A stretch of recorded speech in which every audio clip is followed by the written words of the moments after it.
কর্ণ চ্যাটার্জির মুখোমুখি হলো পরশুরাম ও টটিনি। টটিনি যে সাধারণ কেউ নয়, স্পেশাল ব্রাঞ্চের সঙ্গে যুক্ত জেনে গেল কর্ণ চ্যাটার্জি। হ্যাঁ বন্ধুরা, এমনটাই দেখা যাবে। বিস্তারিত জানতে ভিডিওটি না টেনে সম্পূর্ণ দেখতে থাকুন। গল্পের শুরুতেই দেখা যাবে পরশুরামকে বড়বাবু বলতে থাকে, তোমাকে দ্বারা কিচ্ছু হবে না, তুমি তো নিজের ফ্যামিলিকে সামলাতে পারছো না, তবে আবার দেশকে সামলাবে কি করে? তোমাকে তো আমি আর ভরসাই পাচ্ছি না। তোমাকে আমি টাইম দিয়েছিলাম, তুমি এর মধ্যে কিচ্ছু করতে পারোনি। তোমাকে বলেছিলাম যে উপর মহল থেকে চাপ আসছে, তুমি ওই ক্রিমিনালদের ধরবে, কিন্তু তুমি এখনও ক্রিমিনালদের ধরতে পারোনি। উল্টো তোমার পুরো ফ্যামিলিকে ওরা জিম্মি করে নিয়েছে। এবার তুমি নিজেই বলো এখন তোমাকে কি করা উচিত। তোমার থেকে কেসটা নিয়ে সৌরভের হাতে আমি তুলে দেব। তখন দেখা যায় পরশুরাম বলতে থাকে, স্যার এমন করবেন না, আমি কিন্তু পুরো আন্ডারওয়ার্ল্ডের সামনে এখন মৃত, এজন্য আমি কিছু করতে পারছি না, সবটা আমাকে লুকিয়ে লুকিয়েই করতে হচ্ছে। তখন দেখা যায় স্যার বলতে থাকে, কি বলছো এসব? তুমি মৃত মানে? তখন পরশুরাম বলতে থাকে, হ্যাঁ স্যার, এখন সবার সামনে আমি মৃত, কারণ আমার ছেলে মেয়েকে ভিডিও কলে রেখে আমার ছেলে মেয়ের সামনে আমাকে মেরে ফেলা হয়েছে। কিন্তু আপনি তো জানেন যে পরশুরাম এত সহজে মরতে পারে না। পরশুরামকে মারা এতটাও সহজ নয়, তাই ওরা আমাকে মারতে পারেনি। উল্টো ওদেরকে আমি ঘায়েল করে এভাবে সুস্থ সবল দাঁড়িয়ে আছি আপনার সামনে।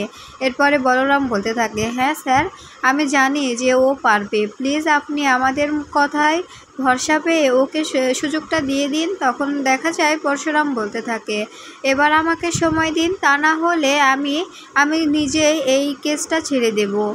এরপরে মায়া বলতে থাকে, স্যার উনি তো বলছে যে ওনাকে সময় দিন, ওনাকে প্লিজ একটু সময় দিন, একটু কোঅপারেট করার চেষ্টা করুন। তখন দেখা যায় স্যার বলতে থাকে, ওকে ঠিক আছে, তোমাকে আমি 72 ঘন্টা টাইম দিলাম। 72 ঘন্টার মধ্যে যদি তুমি কিছু করতে না পারো তবে কিন্তু এই কেসটা আমি সত্যি সত্যি সৌরভের হাতে তুলে দেব। এই বলে স্যার চলে যায়। এরপরে দেখা যায় সৌরভ এসে পরশুরামকে বলতে থাকে, আমি জানি যে তুই পারবি না, তুই হেরে যাবি, কেসটা শেষমেশ আমার হাতেই এসে পড়বে, তাই বলছি এত তাড়াহুড়ো না করে, এত কষ্ট না করে কেসটা আমার হাতে তুলে দে, আমি সামলে নেব। তখন দেখা যায় পরশুরাম বলতে থাকে, তোর হাতে কেস দেব মানে? তুই আমার জুনিয়র আছিস, জুনিয়র থাকার চেষ্টা কর, আমার সিনিয়র হওয়ার চেষ্টাও করিস না, আমি এই কেসটা জিতব। তখন বলরাম বলতে থাকে, পরশুরাম তুই ভেঙে পড়িস না, আমি তোর পাশে আছি, আমি জানি যে এই কেসটাতে তুই জিতবি, আর টটিনি, লাট্টু ও পিকুকে তুই বাঁচিয়ে আনবি, আমি জানি তোর ওপর আমার পুরোপুরি ভরসা আছে।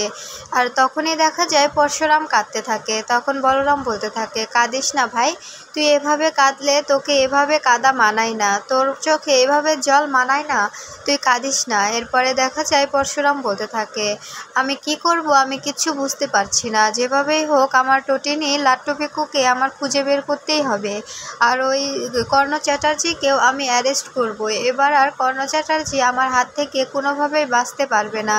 এরপরে দেখা যায় মায়া এসে বলতে থাকে, স্যার ওই গাড়িটা ট্রেস করা গিয়েছে। এদিকে দেখা যায় দীপালি সত্যজিৎকে বলতে থাকে, তোমার এত বড় সাহস, তুমি এ বিয়েতে অ্যাটেন্ড করছো? তোমার মেয়ে জামাই, নাতি নাতনি সবাই নিখোঁজ, তুমি ওদের কথা না ভেবে তুমি বিয়েতে অ্যাটেন্ড করছো? তুমি এতটা নিচ মনের মানুষ?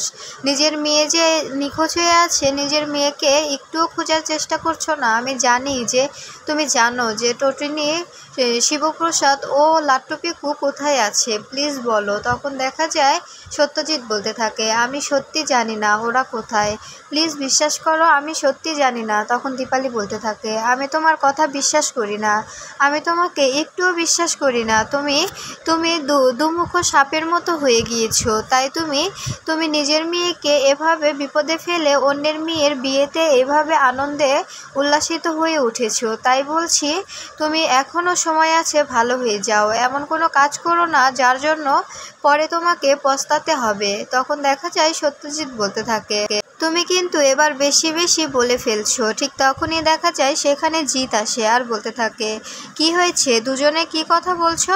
তখন দেখা যায় দীপালি বলতে থাকে, জিৎ তুমি তো অবশ্যই জানো যে আমার টটিনি, লাট্টু, পিকু ও শিবপ্রসাদ কোথায় আছে বলো তো। তখন দেখা যায় জিৎ বলতে থাকে, আমি কিচ্ছু জানি না, তোমার মেয়ে কোথায় আছে আমি কি করে জানবো? নিজেরাই হয়তো কোনো জায়গায় গা ঢাকা দিয়েছে আর এখন আমাদের দোষ দিচ্ছ। তখন দেখা যায় দীপালি বলতে থাকে, মুখ সামলে কথা বলো, আমি জানি যে এসবের সঙ্গে তোমরা সবাই জড়িত আছো।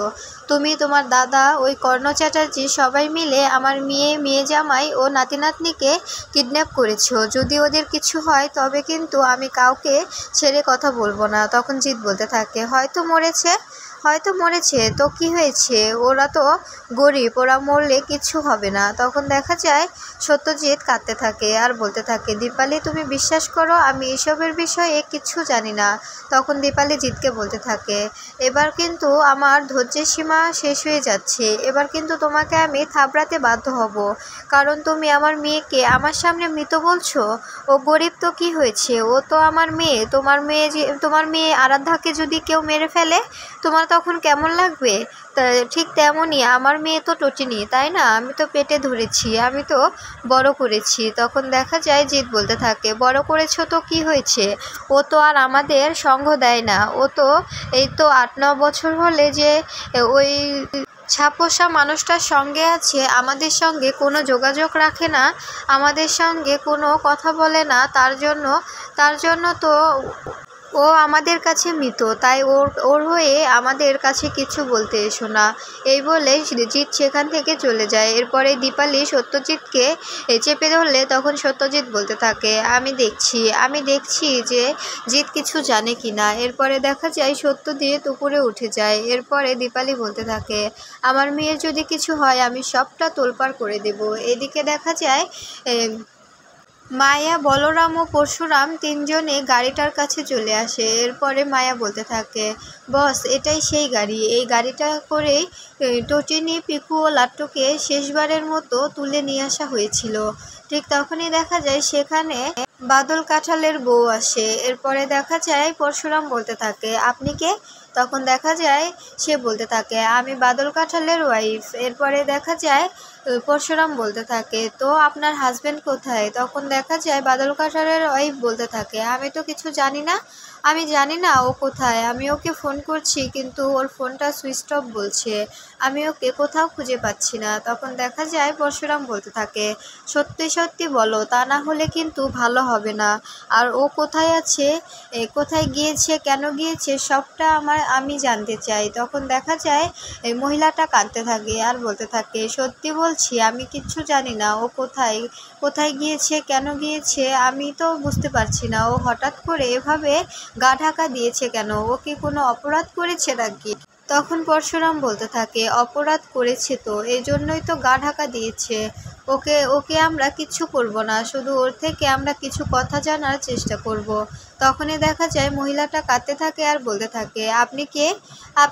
আপনি কেন ওকে খুঁজছেন? তখন দেখা যায় বলরাম বলতে থাকে, এত প্রশ্ন করো না, তোমাকে যা প্রশ্ন করা হচ্ছে শুধু তারই উত্তর দাও, এর বেশি জিজ্ঞাসা করতে গেলে কিন্তু তুমি নিজেও ফেঁসে যাবে। এরপরে দেখা যায় পরশুরাম বলতে থাকে, আমাকে কি অন্য পথ নিতে হবে নাকি? এখন যদি সোজায় বলে না দাও তবে কিন্তু আমি অন্য রূপ ধারণ করব।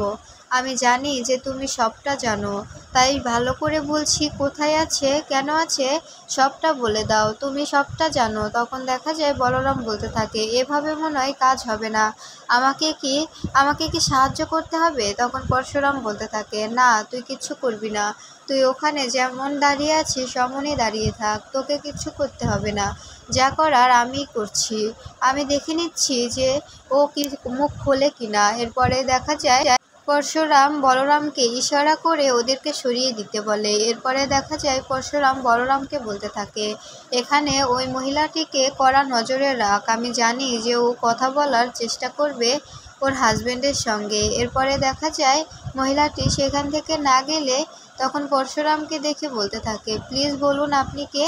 তখন দেখা যায় মহিলাটির বাচ্চাকে নিয়ে দাঁড়ালে তখন পরশুরাম কাঁদতে থাকে আর বলতে থাকে, আমারও এরকম দুটো ফুটফুটে সন্তান, যাদেরকে কিনা তোমার হাজব্যান্ড কিডন্যাপ করে অন্য মানুষের হাতে তুলে দিয়েছে। তাই আমি তোমার হাজব্যান্ডকে খুঁজতে এসেছি।